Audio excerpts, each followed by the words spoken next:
कितनी शर्म की बात है कि जो बेटे जीवन भर बाप के साथ रहेंगे वो बाप की ही जमीन बांटते हैं, और बेटियां जिन्हें बाप के साथ नहीं रहना वो बाप का दुख बांटती है।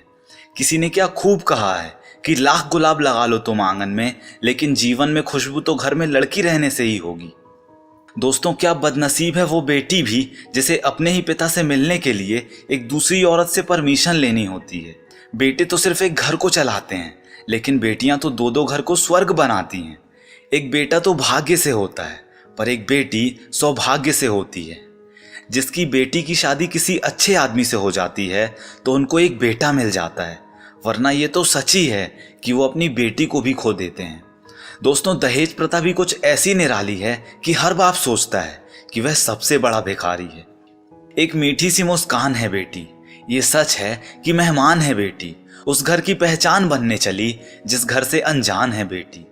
दोस्तों, बेटियां घर में किसी जोकर की तरह होती हैं जो हर पल हमें हंसाती रहती हैं, बिना बात के बड़बड़ाती रहती हैं। हम फट से तो कह देते हैं कि चुप रह, हल्ला मत कर, लेकिन शादी के बाद हर दिन अपनी यादों से हमें रुलाती रहती हैं। जो 20 साल तक रही आपके घर में रानी बनकर, यह भी सच है वो एक ही पल में चली जाएगी झूठी कहानी बनकर। और दोस्तों, शादी के समय एक बेटी इसलिए नहीं रोती कि वो अपने माँ बाप से दूर जा रही है, बल्कि वो तो इसलिए रोती है कि उसके माता पिता उसके बिना अकेले रह जाएंगे। किसी बाप ने क्या बेहद ही खूबसूरत बात कही है कि मेरा बेटा तब तक मेरा बेटा है जब तक कि उसको पत्नी नहीं मिल जाती, लेकिन मेरी बेटी तब तक मेरी बेटी है जब तक कि मेरी जिंदगी खत्म नहीं हो जाती। एक लड़की कहती है कि ना जाने क्यों ये बदलाव आते हैं कि मेरे अपने ही मेरे रिश्तेदार बन के रह जाते हैं। छोड़कर अपने बाबुल को वो पिया के घर जाती है।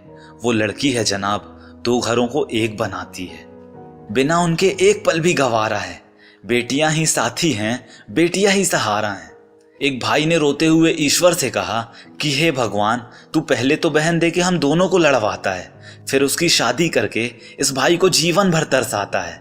न जाने अब वो किस हाल में है, इस दुनिया के किस माया जाल में है। और दोस्तों, एक बाप ने क्या खूबसूरत बात कही है कि जरूरी नहीं रोशनी चिरागों से ही हो, क्योंकि बेटियां भी तो घर का उजाला ही हुआ करती हैं। एक चिड़िया को देखकर किसी लड़की ने कहा कि पापा मुझे भी पंख चाहिए। इस पर उसके पापा ने बड़ी नम्रता से कहा कि पंख ना होते हुए भी तुम एक दिन उड़ ही जाओगी। और किसी शायर ने क्या खूब लिखा है कि क्या लिखूं बेटियों के लिए, वो तो परियों का रूप होती हैं, ये कड़कती सर्दियों में भी सुहावनी सी धूप होती हैं। कितने शर्म की बात है कि हम सभी अपनी बेटी से कहते तो हैं कि कभी घर की इज्जत खराब मत करना, लेकिन बेटों से क्यों नहीं कहते कि किसी के घर की इज्जत से कभी खिलवाड़ मत करना। और दोस्तों, किसी बेटी ने क्या दिल छू जाने वाली बात कही है कि करके बड़ा मुझे कह दिया कि जा बेटी तू तो पराई है। हे भगवान, ये तूने कैसी रस्म बनाई है। और दोस्तों, उन माँ बाप को भी कितना हौसला रखना पड़ता होगा कि वो अपनी फूल जैसी बेटी को पाल पोस कर बड़ा तो करते हैं, लेकिन एक दिन किसी गैर को सौंप देते हैं। कभी भी किसी लड़की को परेशान मत कीजिए। उसे परेशान करने से पहले ये जरूर सोच लीजिएगा कि वो आपके घर की बहू बाद में, आपकी पत्नी बाद में, लेकिन सबसे पहले वो किसी की बेटी या बहन है। और दोस्तों, अंत में केवल इतना ही कहूंगा कि राह पर चलती अकेली लड़की आपके लिए मौका नहीं, बल्कि आपकी जिम्मेदारी है कि उसे उसके घर तक सुरक्षित पहुंचाएं। तो दोस्तों, उम्मीद करता हूं ये वीडियो आपको पसंद आई होगी। अगर ऐसा है तो इस वीडियो को लाइक कीजिए, अपने सभी दोस्तों के साथ और भाई बहनों के साथ इस वीडियो को ज़रूर शेयर कीजिए, क्योंकि अच्छा बांटेंगे तभी तो अच्छा काटेंगे।